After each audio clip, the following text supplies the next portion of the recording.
what I need is there needs to be an app where you could do internet dating as an alias.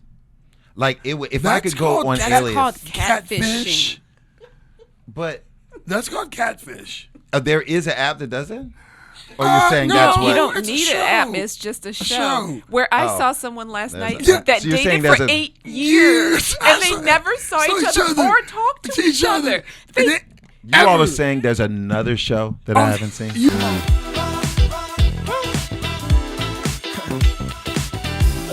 We are happy to be back. The 811 crew is back in the podcast studio. We're feeling really good. I feel very excited. A lot of great topics to talk about. You feeling good, Slugger? Yes, I think I'm feeling good. I'm feeling good. You know, I have good days, bad moments, but things are going well, I believe. Well, you know what? And that's really important, too, of how we're feeling, because today's topic that we're going to talk about is really about male mental health. Yes. And we know how well, I'm not going to say for you, but I personally know how important that is, and I feel like it's something that we should talk about, because a lot of times I feel like, guys, do you feel like this, that we get kind of typecast as being, you know, not emotionally available, or we can't share our feelings, etc. But really, I think a lot about mental health is really about being able to express where you're at and how you're feeling. Oh yeah, I definitely agree. And I can actually say, years ago, I used to always make fun of certain friends of mine who I thought were soft. Because soft. But I meant soft. What does soft mean? I mean, what does that mean? Because they always had feelings. And they're feeling, and literally, and I'm like, okay. And I was one of those people who always could compartmentalize my feelings. Okay. So when I met people who couldn't, I felt that was a negative trait about them. Mm-hmm. And as I've gotten older, I've realized it's become harder. The bigger the tragedy, even though I may not think your tragedy is big, how you define it might be. That's excellent. And as I got older, I began to realize that. But when I was married, we did marriage counseling, which I thought was going well, but person who won't be named ever did not think it wasn't, so she canceled it because she didn't like to talk. Mm-hmm. So I think, like you, like me, we both like to talk and express our feelings. So, and I feel like I was always like, and I never had that. I was always, emotionally expressive. I feel like I never felt in general that I had a problem. Where sometimes you talk to me and I go, people, sometimes men don't share their feelings, whatever. No, you I was kind of like, I never felt like that. I mean, I always felt like I could clearly articulate it, and I've always felt better by being able to articulate it. And I don't mean that people agreed with what I said or took it, but at least I always feel like I had space to. I probably went too far. Did you ever hurt anybody's feeling? Was there ever a time where you were like, someone came to you to talk and you felt like you weren't available? No. If someone came to talk to me about something, I always felt that maybe not that second, but I would always double back. I usually catch it. Like if someone says, "Hey, I need to talk to you," or I can usually pick up on their tone, with a tone of their voice. So I was always emotionally available for people.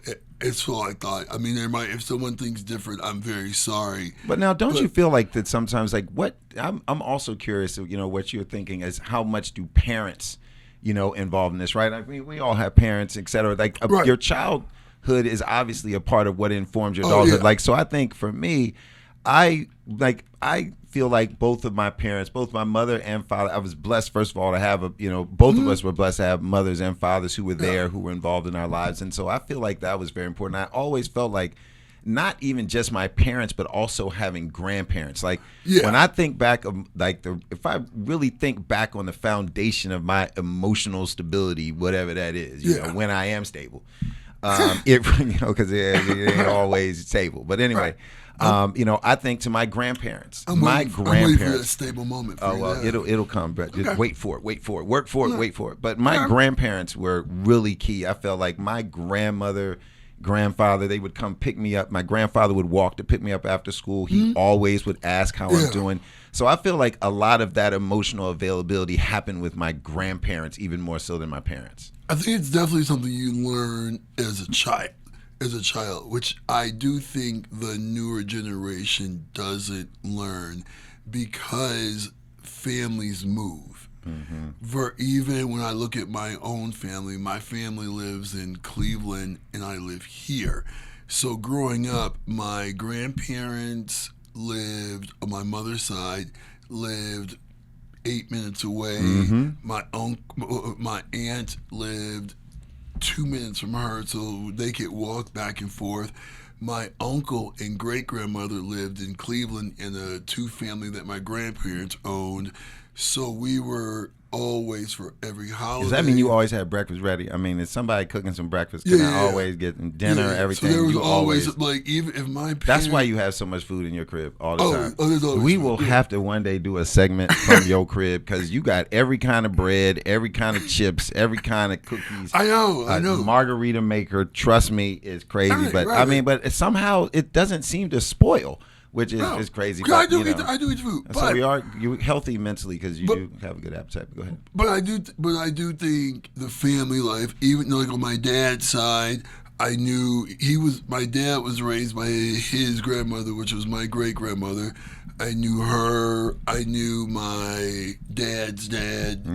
He lived from Mississippi, so I knew on both sides I had strong. But how can we zero that in? But like, if we take it, we definitely had great, background from our grandparents. But in terms of speaking to your parents, can you think of one major thing? Like, I feel like one of my major things with my dad, talking, I really still have an incredible relationship with my dad.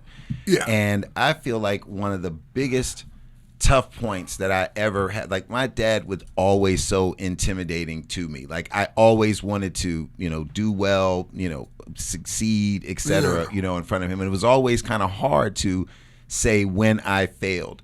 I remember one of the worst nights was when, and this is going to sound really stupid to a lot of folk I know, but my dad is really nutso about cars. Like I love cars. Like my priority in life, I mean, we'll talk about this another time, but it's like God, family, and cars. Like I love automobiles, okay?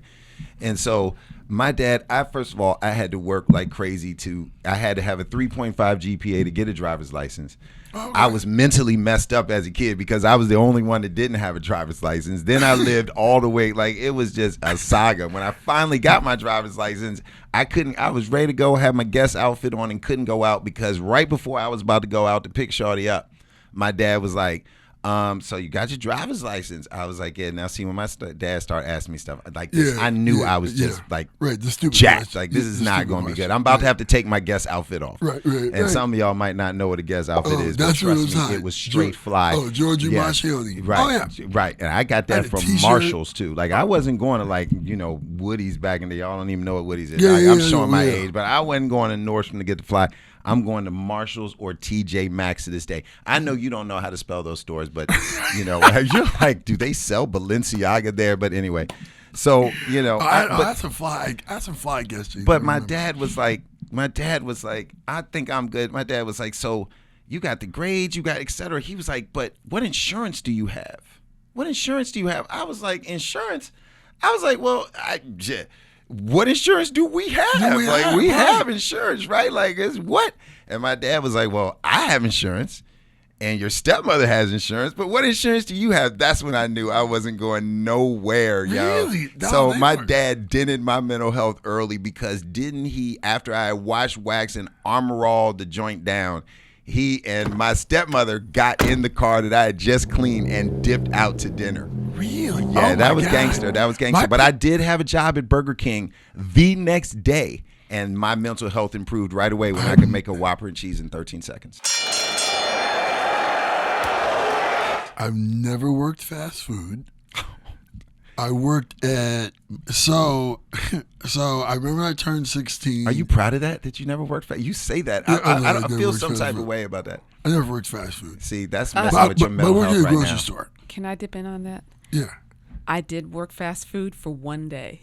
Right. Because I was slipping and sliding. I thought, I'm not doing this. It's no. gross. No. And that's why I don't eat fast food. Now, see, and I ain't gonna lie. I worked at a grocery store. I worked at the grocery store too, and I can't believe it's yogurt.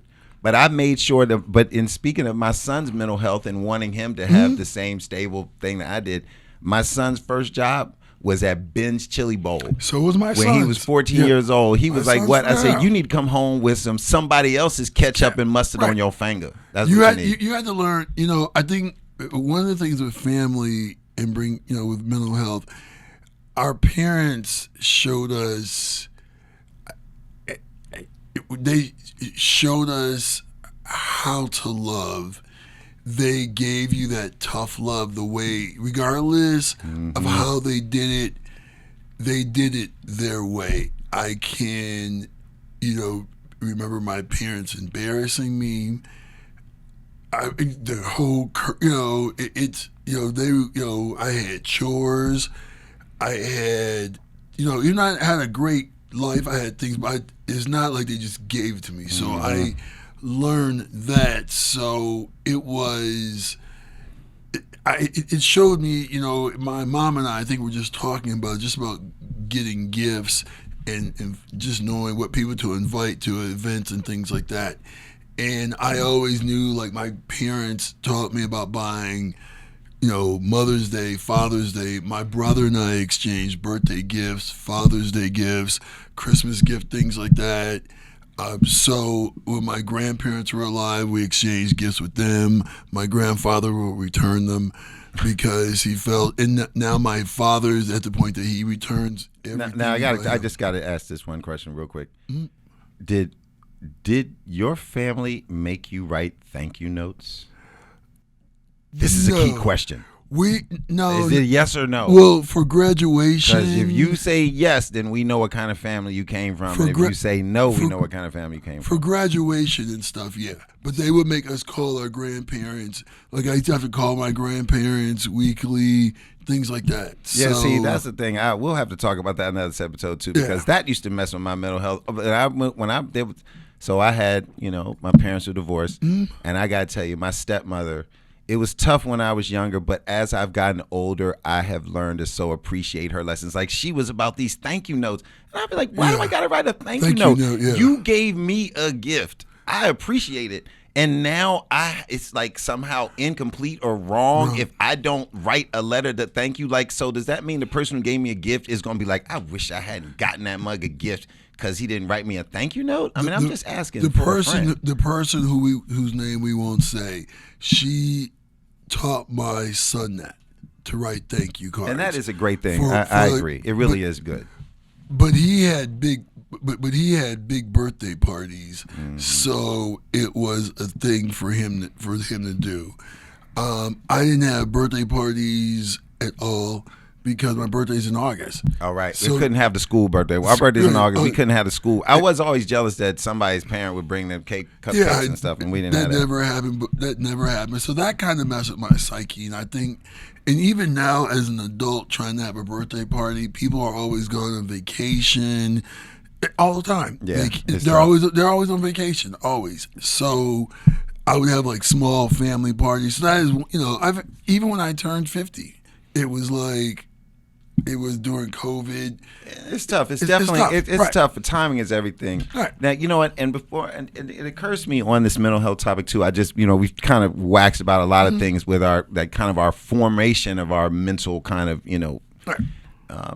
foundation, if you will. But as adults now and being like, for lack of a better phrase, grown men. Right. Do you feel like you're more able to share with other men? Do you feel like you're more able to share with women? Yeah. Are you able to express yourself emotionally equally? I mean, how does that break down for you? I think I'm able to share equally with both. Male friends tend to be listeners more. Except me. Yeah, except you. Yeah, you're except gonna us.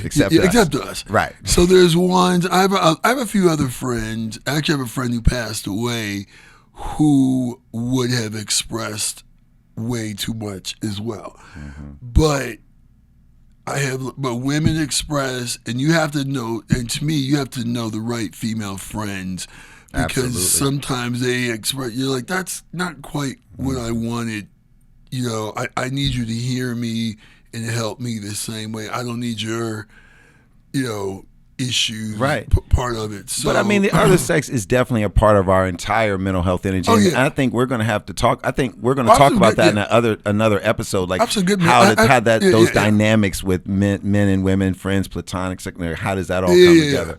I feel like it's almost equal now. Like I feel very close with my brothers. I feel absolutely like cats are there for me, that I can express myself, that listen older. I feel that gotten older now, I'm much less concerned about what people think. And that's a real big thing. I feel like at 50s, like I could give whatever. My mental health tells me I don't care what you think. That's how I protect my mental health. You're like, you know what?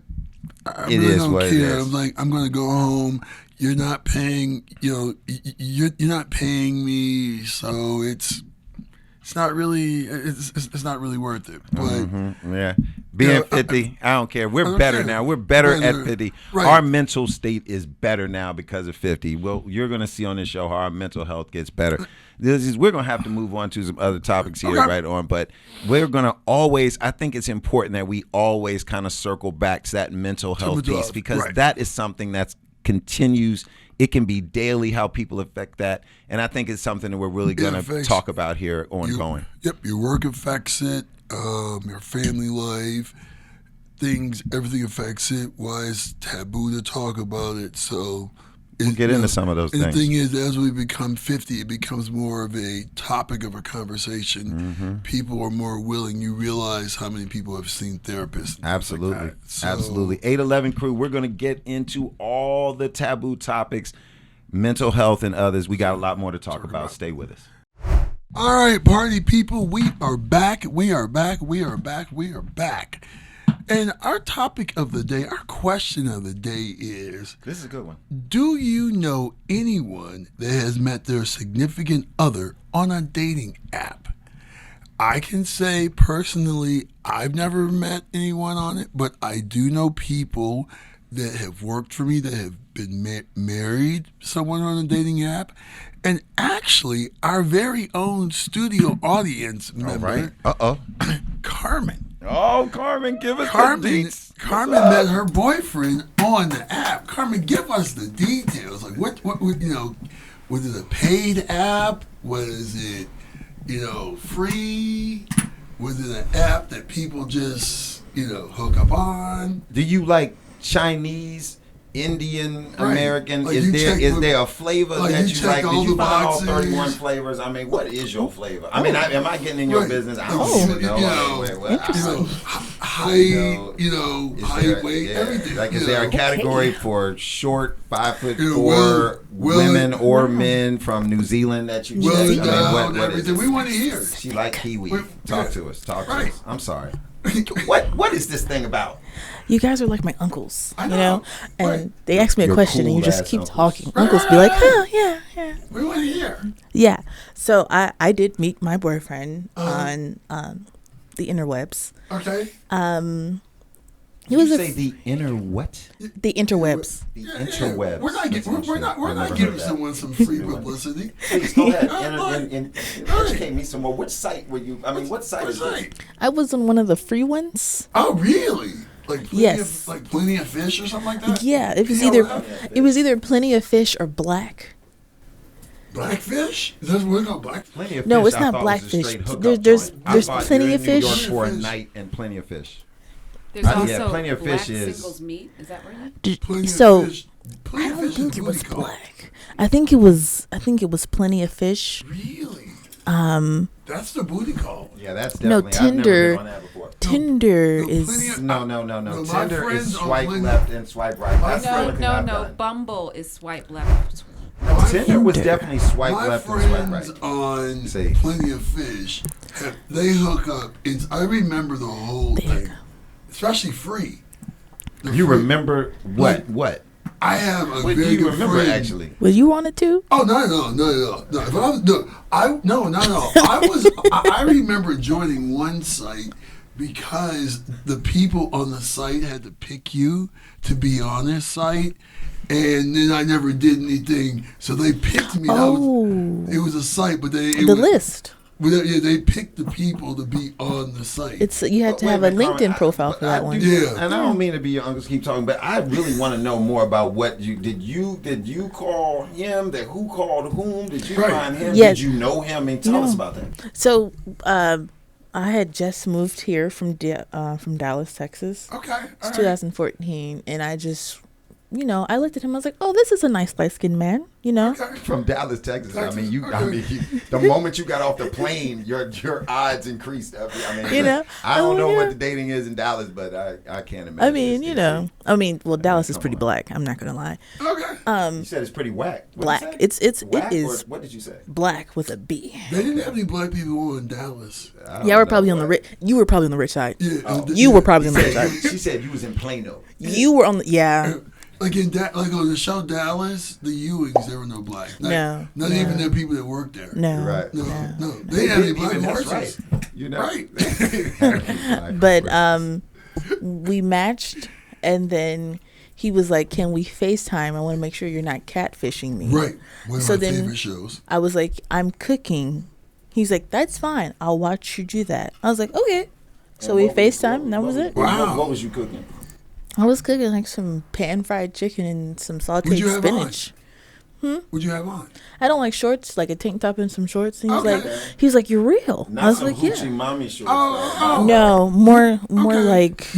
Okay. Now let me just can we cut to the chase real quick? above. When did you all meet? What was the hookup, and how did we know that this was going to be the get down? Yeah. So we went. I love going to the movies. That's like my love language. So we went to the movies to watch a movie. I was like, "Oh, okay." What'd you go see? But you can't talk in the movies. You can't talk in the movie. So then we knew You we can had to cop go. a feel in the movie though. You know? can can lean in. I don't think people still do it in the movie theater. No, because there's cameras everywhere. Yeah, people don't do it. So in the movie theater the good thing about the movies is that you can see them in the dark. So you're like, you can look over and be like, okay, this is how they're gonna look in the dark. Okay. Oh. I like the light on personally. Yeah, I don't know what you're talking about, but You can't live in Virginia with the light on. Remember, as it gets slow, It gets slow to do that. You gotta turn the lights off. So seeing. But how many times? Like how long from the first time you all connected on the app to the time you were physically in the same place? How long was that? A week. A week. Oh, really? Oh, yeah. We're quick. Okay. A week. Wow. Yeah, we went on Okay. our first date in a week, and then the week after that, we went on our second one. The week after that, we went on our Now, third was one. that your first experience, or you had done other dates? I had done before? other. Okay, so you're an experience. You're a serial app dater. Not really. No, because I did date people that I've met through friends. Really? Yeah. Nice. I remember like when friends of mine started doing it, I'm like, And I remember when I got on Tinder the first time, literally, and I did not even create my Tinder account. So I'm serious. A friend of mine was like, "You need to be on Tinder." I was at a bar. She was like, "It's really easy to join." I was like, "Okay." I have a question. Uh-oh. Why did you have to get on Tinder? You had to have help getting. I was not interested in being on social media, and so this was the conversation. Chicks were like, "Well, why aren't you on social? Why aren't you doing internet dating? Like, you would use the internet to find tires. Why wouldn't you use it to cast a wide net?" I mean, that does make sense, right? you I live mean, in it does DC, make sense. The ratio is totally I different. know, but I might only see people that you know. I mean, like, it does make sense to use the internet to cast a wider net. I mean, Can we I gotta agree add that. something? Please. So the weird thing about DC is that it's such a massive tourist place. True. So you'll get on there and match with somebody, and they'll be like, "Oh, I leave in 2 weeks." You're just like, "So why are you here?" That's why you're here. You're here because you want. That's good. I have another thing. So okay. you have the male perspective for females.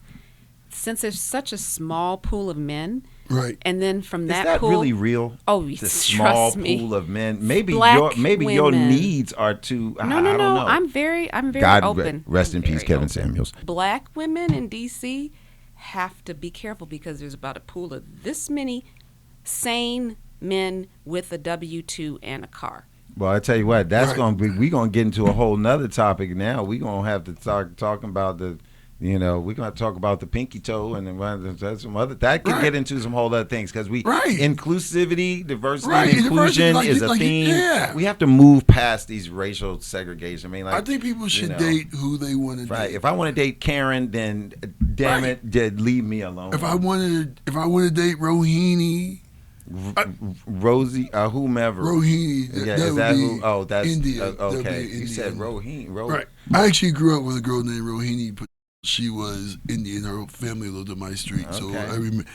So yeah, very good. You sure she wasn't Sri Lankan though? No, she was from India. Okay, definitely fully. Yeah, but I also dated. Global. Look at you all diverse. You all diverse. And I also dated a chick, a girl who was from Pakistan. Her mom's from Pakistan. Her dad was black. And then there was also Becky from Twinsburg. It was also Becky. Anyway, this is going to be interesting. Carmen, thank you so much for sharing that with us. This has made me I still don't know if I'll do internet dating really, but what I need is there needs to be an app where you could do internet dating as an alias. Like if I could go on alias. That's called catfishing. But that's called catfish. There is an app that does it? Or you're saying that's what? You don't need an app. It's just a show. Where I saw someone last night that dated for 8 years. And they never saw each other or talked to each other. You all are saying there's another show that I haven't seen? You've never seen I've never seen But can you imagine dating someone on a text? For 8 years, you never see them. They never FaceTime. They never spoke. Wait, you ever seen the one where the girl thought she was talking to Bow Wow, and Bow Wow could never FaceTime her? See, now we're getting to now we're back to the mental health question here, okay? Like, this is very fascinating. We're going to have to come back. Carmen, thank you so much for being straight up. Maybe we'll try internet dating in the future. But anyway. No. I think you all should go on a date and then come back and tell us how it went. Go on a date, like he should go on a date. With, like we each cast a net and see what happens. Yeah. That, you know what? No. I mean, I might be able to be intentional and deliberate, like on a platform like this, because I think you would be good. Well, no, I would do it because the producer told me to do it. It wouldn't be because like I did it on my own. Yes, I was asked to do it. Right. I would do it because if asked. Yes. This has been an incredible episode. Thank you so much for your honesty, Carmen. And really, Cindy Huber, this has been very interesting. And now I feel like I may actually, because I've been asked to, I may do some internet, situation. I think my girlfriend would have a problem with me. But what I could say is I'm doing it for research. Oh, very good. Very good. And I think for research purposes, it's research, And see, what I like about... And I'll promise not to have fun. Well, and what I can say here, what I can say is what I like about this segment that we've talked about is you have really demonstrated some really sound mental health to me, Ulysses. I mean, thank you. The fact that you haven't done social media, but you understand all the sites, and then you just said you got a girlfriend, so of course we're going to talk about that. Oh, yeah. You use them singular pronouns. And that's very, so that means you're very healthy, but we've really talked about that. I really have enjoyed this segment. We're going to have to come back and talk about this, but mental health is wealth. Mental health is billionaire status. And if you need to use internet dating to help your mental then health, damn it, you need to do that. I see nothing wrong with it. I think people should do it. I think as long as you're safe, you're safe, you start meeting people out in public places. Mm-hmm. I think I've actually told my friends that what they should do is meet for coffee. Now, see, and this sets up a whole bunch of things, kind of what we're going to be talking about in another episode, right, is even just when you meet these folks or meet a new person, that doesn't mean it has to be sexual, right? You could meet platonic friends. So that kind of begs a question that we should talk about and get into with we should make that a question of the day. I was saying about whether it's, can men and women be platonic or friendly? What is that? Well, how would you phrase that? What are we trying to get to? I think it should be two questions. Can men and women be platonic friends? Mm-hmm. One.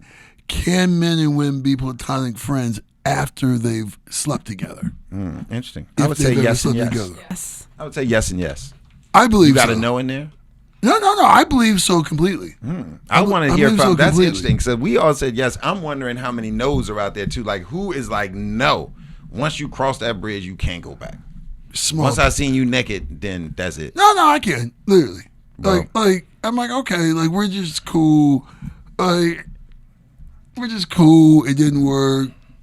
But let's get to the bottom of it. Let's get to the bottom. We've had a great Yeah. conversation on the mental health. We've asked the question. I can't wait till we find out the things about that and get into that. Right, 811 right. crew, this is what we do. We get into the topics that you want to hear, discuss, afraid to discuss, and whatnot.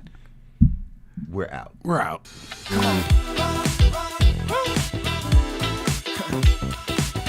Let's go, pick your feet up though. Let's go, pick your feet up though.